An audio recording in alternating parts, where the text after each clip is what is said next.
தமிழ்நாடு அரசு ஒரு ஜீவோ ஒன்று போட்டாங்க.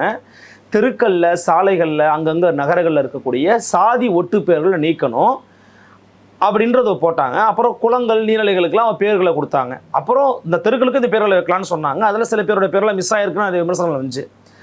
அதை பண்ணப்பட்ட அதே நாளில் கோவை அவினாசியில் வந்து பார்த்தீங்கன்னா ஜிடி நாயுடு மேம்பாலம் திறந்தாங்க. அடுத்த 2 நாட்களில் நாராயணசாமி நாயுடு அப்படிங்கிறவருடைய பேர்லையும் ஒரு இடத்துக்கு வந்து பேர் வச்சிருக்கிறாங்க, ஒரு பகுதிக்கு. இப்போ என்ன விமர்சனம் வந்துச்சுன்னா, என்னங்க நீங்கள் ஜாதி பேர் தூக்கணும் ஜீவோ போட்டீங்க, இப்போ ஜாதி பேர் சேர்த்து வைக்கலன்னு கேட்டபோது, நாயுடு என்பது சாதி அடையாளம் அல்ல என்று விடுதலை நாளேட்டில் ஐயா பெரியாருடைய முகத்தோடு வரக்கூடிய விடுதலை நாளேட்டில் வந்து போட்டிருக்கிறாரு ஐயா ஆசிரியர் வீரமணி. எப்படி புரிஞ்சுக்கலாம்னு நினைக்கிறீங்க?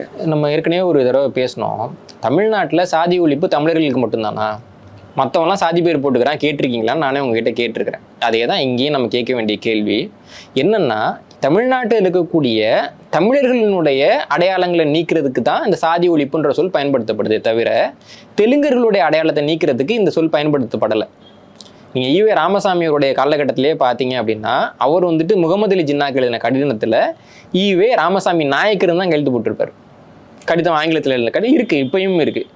இதெல்லாம் வந்து 1940களுக்கு பின்னாடி நடந்தது. 1930களே வந்துட்டு பேருக்கு முன்னாடி சாதி ஒழிப்பு அவர் கையெழுத்துல இருக்குங்க. முகமது அலி ஜின்னாக்கு எழுதின கடிதத்தில் ஈவே ராமசாமி நாயக்கர்னே கையெழுத்து போட்டிருக்காரு. அப்போ தமிழ்நாட்டுக்கு வெளில போயிட்டா அவர் நாயக்கர் இல்லைங்களா, அவரே பயன்படுத்தியிருக்காரு. இவங்கெல்லாம் யாரை வந்து ஆதர்சமாக காமிக்கிறாங்களோ அவர் பயன்படுத்தியிருக்கிறாரு. விடுதலை தான் அவங்க அதிகாரப்பூர்வ இதழ். அந்த விடுதலை இதழில் ஜிடி நாயுடுன்னு தான் போட்டிருக்காங்க. அதே சமயம் தென்மொழி இதழில் பார்த்தீங்க அப்படின்னா இவர் வந்துட்டு துரைசாமி அப்படின்னு தான் போட்டிருக்காங்க. ஏன் நாயுடுன்னு போடணுன்ட்டு?